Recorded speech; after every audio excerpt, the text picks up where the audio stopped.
स्वागत है आपका अखंड गौरव न्यूज में। मैं हूं विनोद गुप्ता। आइए नजर डालते हैं आज की कुछ खास खबरों।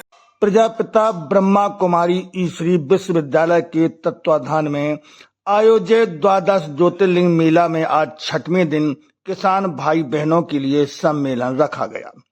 कार्यक्रम की शुरुआत में आश्रम की बहनों द्वारा अतिथियों को स्मृति तिलक एवं अंग वस्त्र पहनाकर स्वागत किया गया। बीके अवधेश के द्वारा स्वागत नृत्य कर सभी का स्वागत किया गया। तत्पश्चात किसान भाई बहनों को संबोधित करते हुए भीन माल राजस्थान से पधारी राजयोगिनी ब्रह्मा कुमारी गीता दीदी ने कहा कि वर्तमान समय में गांव से शहरों की ओर लगातार पलायन हो रहा है। यदि हमें असली भारत को देखना है तो गांव को देखना होगा। सरदार पटेल ने भी कहा है, हमारा एक ही कल्चर है, एग्रीकल्चर। सभी त्योहारों का कनेक्शन भी गांव से है। जब गांव में खुशियां आती हैं तो देश त्योहार मनाता है। हमारी सरकारों ने भी प्रथम पंचवर्षीय कार्यक्रम से गांव के विकास को सर्वोपरि रखा है। इसके बावजूद कई गांव आज भी अभाव युक्त हैं।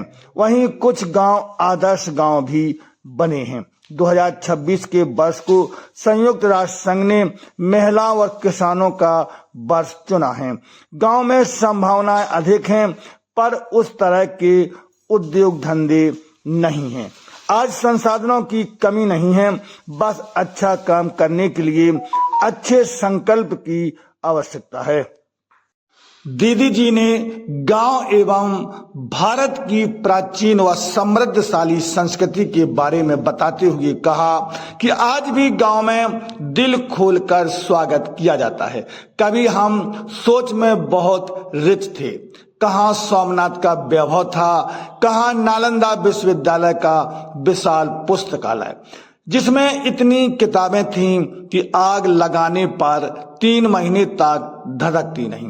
लेकिन आज कोई किसान अपने बेटे को किसान नहीं बनाना चाहता।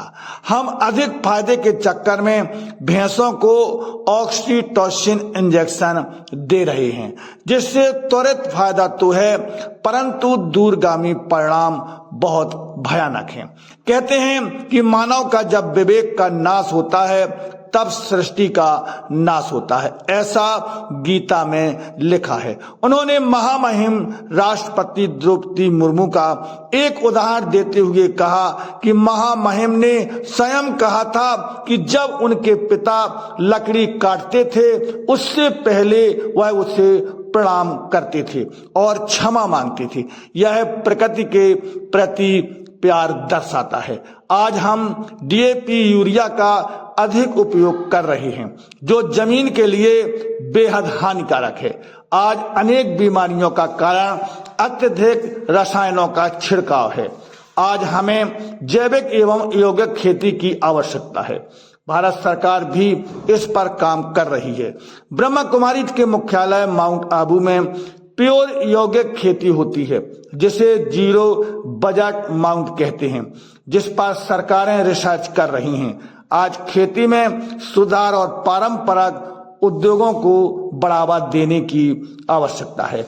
इसके बाद अतिथि के रूप में पूर्व प्राचार्य उत्कृष्ट विद्यालय छतरपुर एसके उपाध्याय जी ने अपनी शुभकामनाएं देते हुए कहा कि जो अमृत रस पिछले 7 दिनों में इस प्रांगण में बरसा है वो अद्भुत है।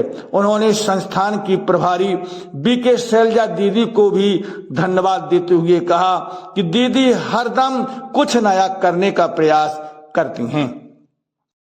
हमें उनसे बहुत कुछ सीखने को मिलता है। वहीं बेसवाल प्रदेश उपाध्यक्ष मान सिंह जी ने भी अपनी शुभकामनाएं देते हुए कहा कि अपने जीवन का सर्वश्रेष्ठ कार्यक्रम का देखने और समझने का हमें अवसर मिला। सीएम राइज उप प्राचार्य श्री शर्मा जी ने कार्यक्रम की तारीफ करते हुए कहा कि हम हमेशा ही ब्रह्मा कुमारी बहनों से कुछ नया सीखते हैं। कार्यक्रम का शानदार संचालन बड़ा मलेरा सेवा केंद्र प्रभारी बीके रूपा दीदी ने किया।